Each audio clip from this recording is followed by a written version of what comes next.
Hay nako, breaking news! Masamang balita po sa mga Diskaya, no? Mga tao po, no, nagprotesta o sinugod doon sa mismong gusali na pagmamay-ari po ng mga Diskaya, no? Galit na galit at pinapalabas halos at gusto makausap, no? Alam naman natin itong si Sendanya ba to? No, itong representative na to, maraming galit dito. No? Ngayon sa pagkakataon nito, magiging bias muna tayo dito.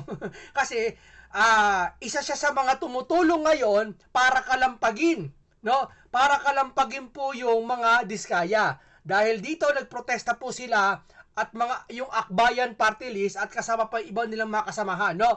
Ngayon, kaya siguro pero may mga twist din na nangyayari. Halimbawa, ganito. Bakit si representative, ha? Bakit niyo lang ginawa to? Sa wari ko, alam niyo na matagal to eh, di ba? Ginawa niyo kay Sara to. Pero ba't niyo lang ginagawa to? Tanong ko lang, di ba? Okay ginagawa mo ngayon, pero ang pangit naman nito, ngayon mo lang ginagawa to. Bakit? Kasi marami nang kumikilos. 'Di ba? Kumikilos sa si Senator Kung hindi pa kumilos talaga si Senator Marcoleta, hindi kikilos ang mga to eh. Oo, na-trigger lang to mga dulay kay Marcoleta. Tingnan nyo, pakinggan nyo ha, pakinggan nyo. Nagprotesta po sila sa harap ng building dun sa St. Gerald na production ba yun or company nila, no? Talagang kinakalampag at talagang matapang po na sumugod tong si Sendanya ba yun? Ang nanangawan po ang bayan na may hirap.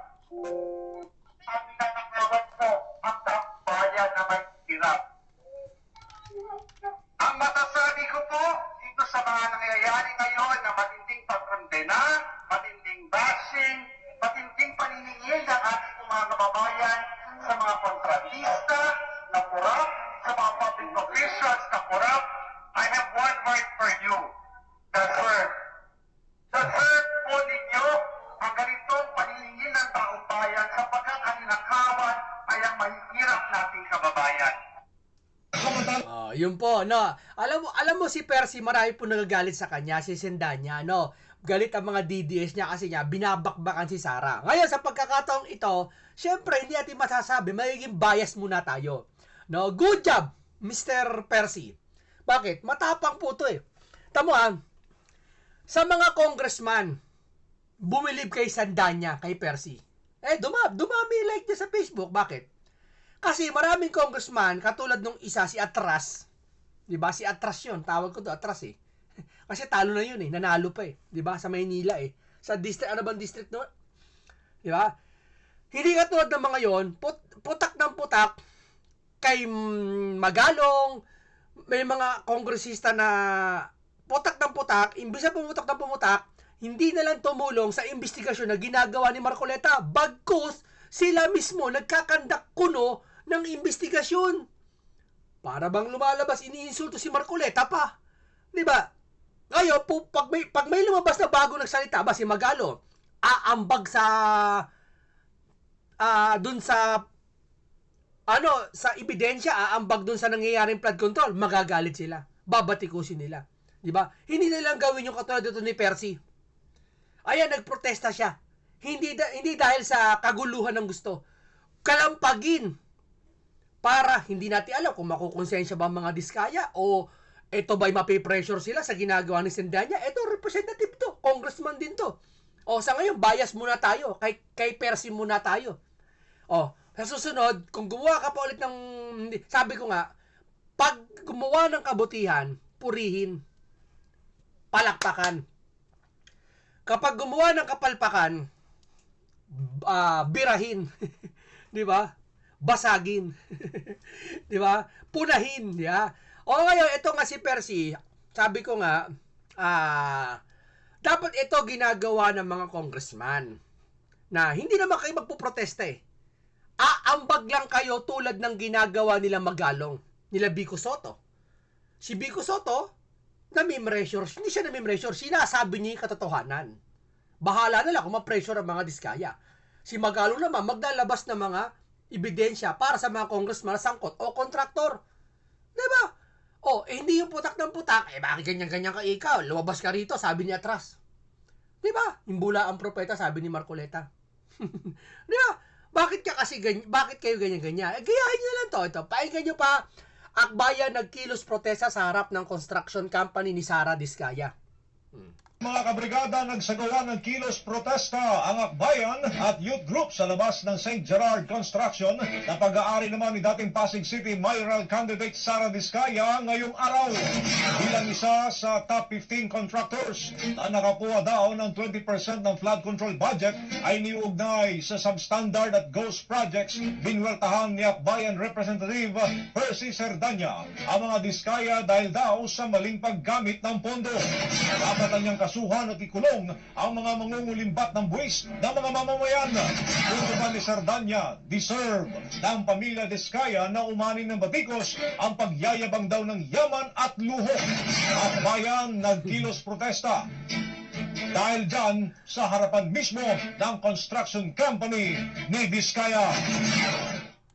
Tulad po ng katukayo ni Sara D. May isa pa tayo kaya ng Sara D. Sir, may Sara D din po na kilala dito. Talaga naman po masasabi natin na shameless yung pag-flop ng kanilang yaman. Para bang wala ng kakaunti at kakarampot na iyak doon sa pag-flop sa kanilang yaman na alam naman po ng lahat kung saan ang pinanggalingan. Sara Diskaya, isa Sara Duterte naman. Sabi niya, katukayo nito. Talagang naisingit niya pa talaga si Sara, no? Imbis na dyan na lang, no? Hindi sa bagay, pupurihin ka namin dyan. Kasi bakit? Nakakatulong ka sa ginagawang investigasyon ni Prodante Marcoleta. Bagaman marami nagpapanggap na investigasyon ko, no? Nagkakandak sila. Uy, sumagot si Senator Marcoleta. Biro mo, nagkakandak kayo ng investigasyon. Nagkakandak kayo ng investigasyon. Tapos si Senator Marcoleta, nauna nagkandak ng investigation. Anong ibig niyo sabihin? Palpak yung... ang mahirap pa nito, kasing konteksto ng kinakandak ni Senator Marcoleta at kasing kwento. Kasing kahulugan din. Yun din yun. Halimbawa, ang tinapi ko tungkol sa flood control, di ba? Tapos tungkol dun sa gantong investigasyon. Ganon din yung susunod. Pati yung kamera, ganun din. Lahat sila nagkakandak ng investigation. Pati nga COA, ganun din eh. Bakit kayo nagkakandak ng investigation? Insulto sa ribbon committee yon, sabi ni Senator Marcoleta. Bakit? Magugulo lang ang investigasyon. Ang mangyayari, walang aamin sa kasalanan. Lahat gusto mag-imbestiga. Di ba? Ano yun? Dapat niya sabi, tama sinabi ni Drilon eh. Dapat hindi nangingialam sa investigasyon ang kamera. Kasi sila nga ang isa sa mga kasapi nila o ano, hindi naman lahat, o yung mga congressman, ibang congressman sangkot hindi lahat, na tinutukoy. Kung mag-iimbestiga sila, parang lumalabas, sino may kasalanan? Ang sisi sa taong bayan? Dahil nagkakalat, nagdudumi? Nakikita nga yung resulta ng ginawa nila eh. Di ba? Tuloy natin. Pinuri pa ni Diskaya o pinuri pa ni Cerdanya ang netizens na tumulong na naungkat ang umano'y ebidensya ng korupsyon ng mga contractors at public officials. Bukod na dito mga kabrigada, nais pa ng kongresista na ibalik na ang palisiya ng paglalathala ng Statement of Assets, Liabilities and Net Worth or SALN ng public officials upang mapigilan ang katiwalian. Ang daming tao sa kapatid talaga tatanggap ng notice. Ayun, mismo sa harap ng bahay ng mga Akbayan ng Diskaya, ang Akbayan nagprotesta sa harap mismo ng SGC o yung St. Gerald Company, di ba? Company ba 'yon? Anomalya sa flood control projects na kinondena ng SGC di humarap. Pinapaharap nila yung pagsasalitain eh. Siguro, ewan ko lang bakit diyan kayo nagprotesta sa building na yan. Magprotesta siguro kayo, kaso bagay, kung nasa subdivision naman yung mag-asawa na yon, hindi kayo makakapasok sa subdivision. Diba? Hindi kayo pwede manghingi ng permit doon kasi private yon. Pero kung dyan, matsyempohan nyo sa paano, kalampagin nyo. Sabihin nyo, umattend ng hearing sa Monday. Sa malamang, kung may imbitasyon si Senator Marcoleta dyan sa Monday at hindi pumunta, bukod sa naglabas ng subpina, iko-contempt na ata o i-warrant of arrest. Aarestuhin. Diba? Hanggang sa magtago ka, ano ba iba na kalabasan nun? Diba? Kaya nga pinahold ng DPWH na Secretary Bonoan ang mga pupunta sa ibang bansa. Malamang nakahold na sa mga seaport, pati sa airport. Wala na makakalabas na mga DPWH. Malamang contractor, ganun din. Dapat pinahold nyo na rin. Ay mga tanggapin mo lang at tatanggapin sa kabisya ang dahil sa loob. Baka guilty, kaya ganyan ang tatawa tayo naman. Mainit na tinutukan ng Akbayan Party List ang St. Gerard Construction Incorporated sa isang rally sa Ekmanal Street, Barangay Bambang, Pasig City ngayong August 29. Pinangunahan mismo ni Akbayan Party List Representative Percy Sendanya ang kilos protesta laban sa kumpanyang nasasangkot sa multibilyong pisong flood control projects. Yung una siguro, tanggapin nila yung notice, invitation doon sa ating pandinig. At pangalawa, for them to appear. Pumunta sila, harapin nila, face the music, harapin ang taong bayan, at doon sila magpaliwanag. Oo, harapin nyo. Kasi kung talaga wala kayong kasalanan, wala silang kasalanan, ano naman ang dahilan? Bakit hindi mo haharapin? O kung busy ka, imposible man busy ka. Kinakalampag ka namang taong bayan, hindi ka lang mapagbigyan kahit 1 oras o 2 oras. O busy ako, sige. O sige, ilalaan ko muna ang 1 araw ko para matapos na lahat. Hindi ba pwedeng ganon? Hindi. Sige, hintayin natin. Sa Monday, magkakaalaman kung haharap ba silang lahat. Di ba? Kasi tama naman siya sabi ni Percy, kahit ganito to eh. Di ba? Guilty kung ayaw mo makausap, kung ayaw mo guilty. Di ba? May tinatago, sabi niya. Oh.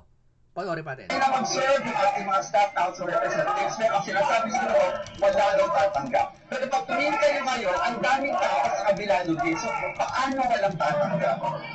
Sekto naman yung address ng residents. Kaya hindi natin maintindihan, bakit ba yung gusto tumugap sa kanila?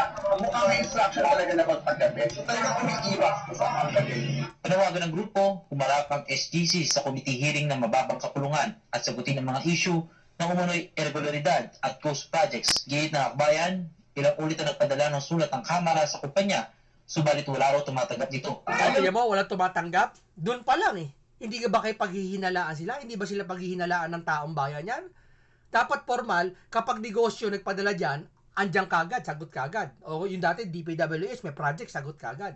Pero pag ito, importante, yung ginawang project na yon para sa taong bayan. Ngayon, mag-request yung taong bayan naman na kayo'y sumagot doon sa ginawa nyo, hindi kayo sumasagot.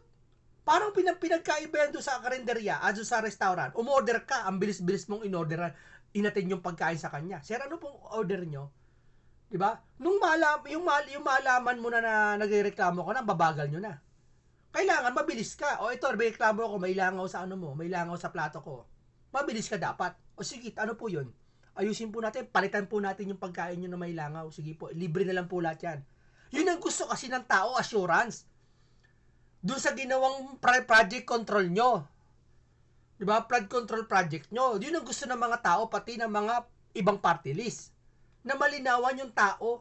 Kasi alam naman tao, hindi na mababalik yun eh. Dalawa lamang gusto ng taong bayan eh. Mabigyan ng katarungan yung nangyari sa bayan na to at makasagot kayo, maipaliwanag nyo kung bakit. At mapanagot kung hindi nyo kayang maipaliwanag. Malalaman natin na sa dulo, malalaman natin yan dito sa mga ginagawang pagdinig. Kung ito refusal to participate dito sa processes for accountability, baka guilty, kaya ganyan nagtatago tayo kumara. Kukulitin talaga natin sila. For them to appear sa Mesa, humarap, face the music, huwag nagtago. Tapos sabihin na natin sila, dadaanan natin yung proseso ng House of Representatives. So hanggang hindi sila nagkuraw sa taong bayan, talaga mananatili yung matinding suspicion at yung maniniwala ng marami na talaga inabuso nila ang taong bayan. Kinakailangan kasi na ipakita natin sa taong bayan na hindi lamang online, kundi kayo offline. Maramdaman nito mga kontrapista, mga opisyal, ang galit ng taong bayan.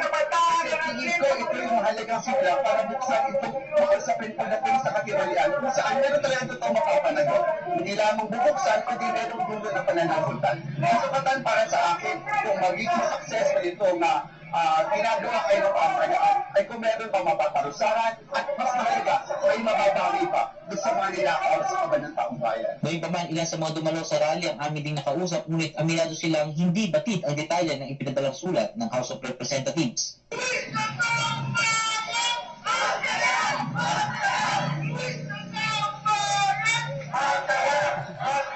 Kinakalampag talaga eh, no? Kaso kulang kayo eh. Lagi nila kayong kulay na mahirap sa inyo eh. Dapat madami kayo. At least malala, sa 300 kayo dyan, siksikan kayo dyan. Para talaga ma-pressure. Di ba? Sa bagay, narinig naman ng taong bayan yung panawagan nyo. Di ba? Alam mo, minsan nakakabwish itong grupo na to eh. Pero minsan nakakatawa, itong araw to nakakatawa kayo. Natutuwa ako sa inyo. Dahil natulong kayo, ganito, Sir Abante, ganito po dapat. Imbis na po kayo magsalita, wag muna yung galit nyo po sa isang tao, isang tabi nyo muna. Kung yung tao na po yun nakakatulong kagaya ni Magalong, kung nakakatulong po siya, pabayaan nyo po, ilabas niya po lahat ng ebidensya niya. Eh malamang naman po hindi na makikasama dun eh. 'Di ba? Katulad nito ng representative na to, kung ito ang dapat congressman na sa ngayon na dapat tolaran ayon sa flood control ng usapan. Samantala, nanatiling tiko ang pamunuan ng St. Gerard Construction at walang tugon sa mga paratang. Sinubukan ding hinga ng pahayag ang pulisya at barangay officials, ngunit tumanggi ang mga ito na magbigay ng komento. Para sa akbayan, hindi matatahimik ang issue hanggat hindi humaharap ang SGC sa pagdinig ng Kamara. Sa ngayon, nakabinbin ang tanong, sasagutin ba ng kanya ang mga akusasyon o mananatili itong tahimik sa gitna ng kontrobersiya? Ano ibig sabihin nun? Ba? Kung mananahimik kayo, ano lalabas? Eh di guilty, sabi ni Sendanya. Di ba? Ayaw niya sagutin eh. Di ba? Ganun kasimple lang yun eh. Kasi hindi naman to biro nangyari. Ngayon mainit ngayon. Alam niyo mainit. Hindi niyo naramdaman. Yung galit niyo hupa na. Pag umulan na naman na malakas yan at bumagyot, bumaha, doon na naman kayo magagalit. Doon lang kayo magagalit. Doon lang kayo kikilos ulit. Ha? Ang gawin natin, ang gawin ng iba, makisama na. Di ba? Panoorin natin, Ping Lacson, Diskaya na blacklisted na pala. Blacklisted na. The real culprit here, Mr. President, is collusion. Without collusion, hindi po pwede mangyari ito. We encountered one DPWH official. Hindi ko na sabihin ko anong lugar, pero minor official po ito na nasa District Engineering Office. Ayaw nyo pong mag-sign off kasi member siya ng inspection team. Pagka may ganun, hindi makakalusot kaya merong isang ayaw makisama. So, the real culprit really is collusion. Pag nagkaisa-isa yung sindikato, patay na si Juan de la Cruz, Mr. President. St. Gerard Construction na pagmamayari din ng mga Diskaya, blacklisted na po nung 2020 pa lang, di po ba? Nung 2016 naman, nasuspindi sila, pero ayun na nga po, nagpalit na lang ng pangalan, nakakuha pa rin ng 440 million pesos worth of contract. Yun ang Tignan mo, nasuspindi na pala yun, tapos nakakuha pa rin. Ibig sabihin, hindi makakakilos ang isang company o isang sino mas malakas? Yung politiko na nasa syudad o itong mga private company lang? Sige, sino mas malakas? Ibig ko palang sabihin, mas malakas to kaysa politiko? Meaning, ba't nakakuha ito kahit wala na pala? Di ba? Ulit natin. palit na lang ng pangalan, nakakuha pa rin ng 440 million pesos. Hindi naman, nasuspindi sila, pero ayun na nga po, nagpalit na lang ng pangalan. Nasuspindi, nagpalit ng pangalan. Ibig sabihin, may tumulong. Di ba? Sino yung tumulong? Mataas yun. Nakakuha pa rin ng 440 million pesos worth of contract. Yun na nga, nagpapalit lang sila ng pangalan. Ba't bakit napalitan ng pangalan? Di ba? Huwag nga tayo maglokohan dito. Di ba? Yun lang yun napakasimple Mr. President, sa kaso nitong mga Diskaya, mayroon silang St. Timothy, Alpha and Omega at St. Gerard nga na pinag-usapan niyo earlier. Tapos ngayon, lumalabas na may isa pa, Elite General Contractor.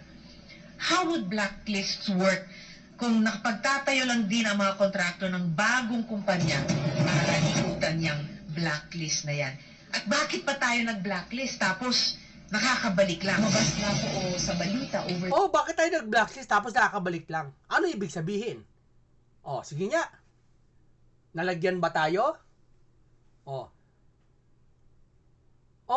Kasi dapat pag blacklist mo na, sabihin, meron ng red flag. 'Di ba? Ang hirap kasi sa mga to, pag may naupong politikong matino, pag nawala yun natapos ang termino, uupo na naman yung mga buhaya.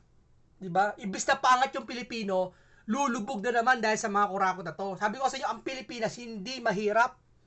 Mayaman ang bansang Pilipinas. Tingnan mo yung mga Pilipino umaalis papuntang bansa kasi niya mahirap dito. Samantalang ibang bansa napunta rito, sumisiksik dito. Bakit? Gusto mag-business dito. Bakit?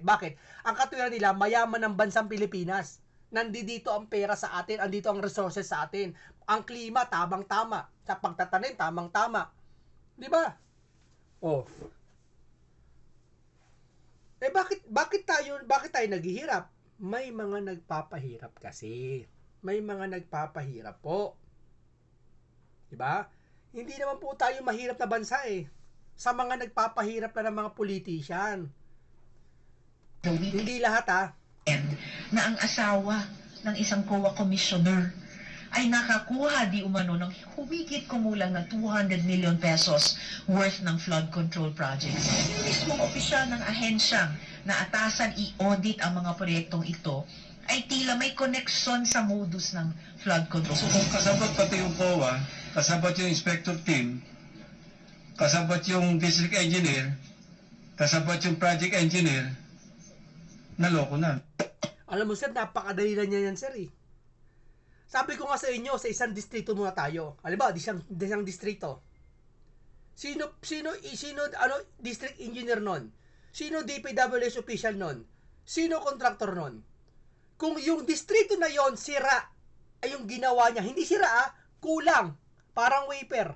Di ba may sa probinsya kinakayod yung flood control? Antindi, kinakayod, walang alambre man lang, walang mga bakal. Yung district engineer nun o yung mga nakatalaga doon, di pananagutin.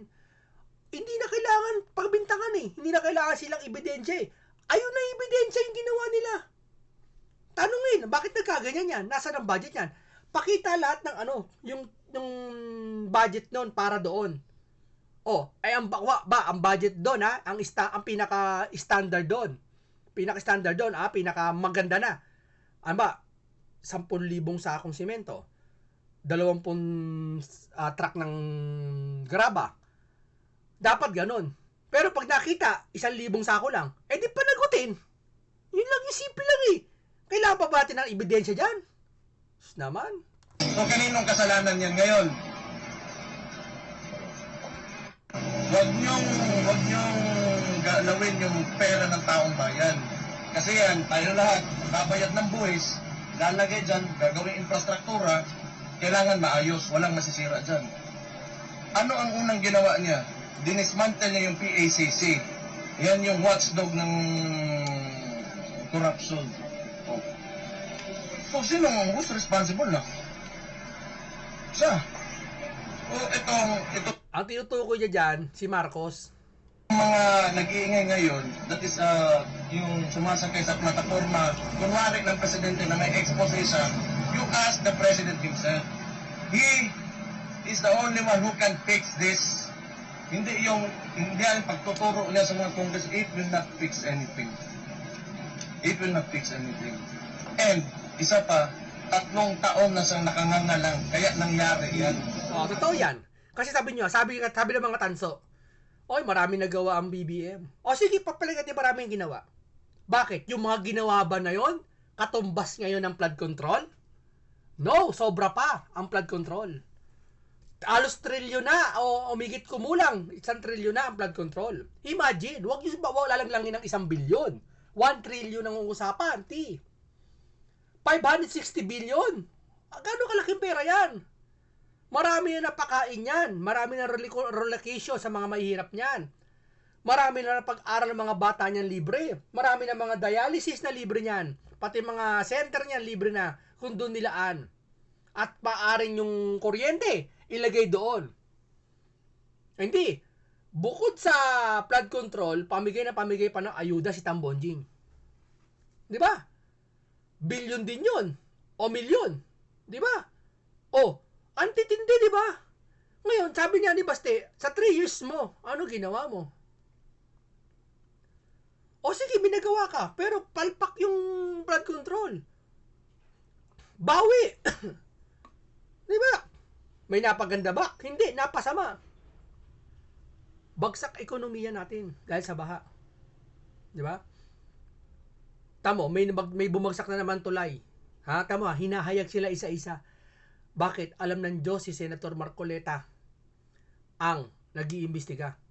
Ibig sabihin, nakikisama talaga ang panahon. May bumagsak na naman ng tulay. So ano ibig sabihin nun? Sinisi pa yung dump truck kasi puno daw. Bugok. Bakit naman kayo maglalagay ng tulay doon na hindi kaya ng dump truck? Bakit naman yung mga panahon ng mga digmaan may mga tangke pa? Hindi naman buwabagsak yung tulay noon. Kasi matibay yung ginawa. Sisisihin pa yung dump truck kasi puno daw. Loaded daw. Ba't ka gagawa ng tulay? Na pangkotse lang. Gumawa ka ng tulay yung mas matibay pa sa dadaanan ng kahit eroplano. Di ba? Kayang gawin yun eh. Hindi daw kaya yung mga simento doon matutuklap. Bakit naman yung yung sa airport, may nakita ka bang tuklap na kalsada doon? Eroplano dumadaan doon araw-araw. Kasi ito, hamon ko. Sabi sa akin kasi ng mga chairman, andito, nakausap kong chairman, pati yung mga ibang councilor, pilosopo pa eh. Kaya daw yung eroplano, kaya daw yung mga kalsada, batak-bitak, kasi mabibigat yung truck. Sabi ko, bakit hindi kayang gumawa ng isang kalsada na kasintibay ng dadaan doon? Hindi daw kaya yon. Talaga mabibitak yon. Bugok. Sabi ko, bakit naman yung eroplano sa NAIA? Di ba? Bakit di nabibitak yon? Araw-araw, dinadaan ng eroplano, bumababa pa eroplano, dapat di nabibitak yon. Hindi nga. Dahilan nyo lang yan. Kasi, alam nyo yung kalakalan dyan. Diba? May pagnanakaw dyan. Imposibleng wala eh. Masisira ba yun kung walang magnanakaw dyan? Diba? Kaya yung 3 taon ni Junior, para sa akin, appeal. Tingnan natin ito another 3 years. Baka kung ito makontrol at mawalan lahat, mapanagot lahat ng flood control, successful ka, Marcos. Sa last 3 years mo. Kailangan itong last 3 years mo, bumawi ka. Na talagang lahat mapanagot. Walang makatakas. Kasi kung gaano hindi nakatakas si Alice, pati sila Tebes, lahat na ano mo sa administrasyon mo, dapat ito mga flood control. Kasi napagtuunan nga ng pansin sila Tebes sila Alice di ba? Napagtuunan na sila ng pansin, talagang dinikdik sila bakit itong mga sangkot na bilyon na ninakaw? Yun, yung mga yon, si Alice, may ninakaw, kung ninakaw niya o wala. Eto, napatunayan, bilyon halaga.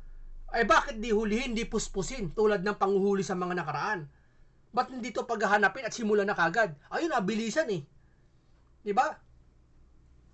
Pakinggan natin. So kaninong kasalanan yan ngayon?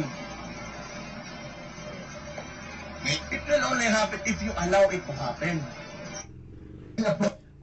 Ito naman. Pakinggan natin to, maisingit ko lang to. Kakaiba rin to si Boying Kakaiba to. Pakinggan natin to, ayan Potential whistleblower, wow. Isiniwalat ni Department of Justice DOJ Secretary Boying Rimulya ang paglapit umano'y sa kanya ng isang abogadong kumakatawan sa isang potential whistleblower sa issue ng flood control project sa bansa. Sa isang press briefing, ibinahagi ng kalihim na abogado sa isa sa 15 top flood control projects contractor na naturang whistleblower, ayon kay Rimulya, handa umano ang whistleblower na magbahagi ng impormasyon umano'y ghost project sa Central Luzon, humihingi umano rin ng assurance mula sa gobyerno na protektahan sila. Wow, ikaw na naman ang magaling. Stop na, Marcoleta. Sir Marcoleta, stop na po kayo mag-imbestiga. May magaling na po, may nanalo na po. Ang bilis po. Ganon din yung ibang ahensya ng gobyerno, nag-iimbestiga ngayon. Tanong ng taong bayan, Sir, bakit ninyo lang ginawa yan? Tapos kayo pa bida. Diba?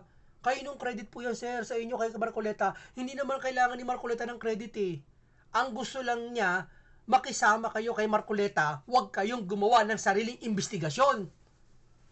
Kasi magugulo yung isipan ng taong bayan. Kung mayroon isang lumabas, di ko sabihin isang investigasyon na imbestigahan niya, hindi naman pala, wala naman palang kasalanan yung congressman. So, ano ibig sabihin nun? Sa kayo nang galing yun, hindi kay Marcoleta investigation. Malay ba natin magkaibigan kayo nun, kaya inabsuelto mo? Di ba? Napakasimple naman, pinapahaba pa. 1 + 1 = 2. By a lawyer representing a potential whistleblower. And they have told me he's given me an idea of what happened in one of the projects in Central Luzon. In projects worth 5 billion. Those projects. So kung Yung mga sa Grandi, Ang sabi ko kasi kay ate, yung tuloy. sa Ampera, lahat ng alam nila tapos sa kontra. Tsaka kung paano sumambulat yung mga irregularity. Limited first to flood control. Doon muna tayo. Kasi marami kami trabaho rito, but just to say, whistleblowers na to. Kasama yan sa aming paghawak ng witness protection. Alam mo ang sabi ko nga sa inyo, sa ni Senator Marcoleta, hindi, ang kailangan ni Marcoleta, tumulong kayo sa pag-iimbestiga. Hindi yung kayo mag-iimbestiga. Magkaiba yun. Hindi tulong ang ginawa nyo. Nakakaperwisyo at insulto dun sa kay Senator Marcoleta. Magkaiba yun. Ang tulong na gagawin, katulad ni Magalong, may sarili siyang investigasyon Hindi yung pag-iimbestiga na kukunin yung tao para kakausapin. O ikaw, ano, lilitisin mo. Di ba? Kay Magalong, kukunin yung mga ebidensya, papakita, pwede i-present sa Kamara at sa Senate. Eto po. Pwede yon. At karapatan niya yon, mayor siya. Sa lungsod niya. Pero hindi. Mag-iimbestiga talaga itong mga to Di ba? O yun lang po. Maraming salamat po sa inyo.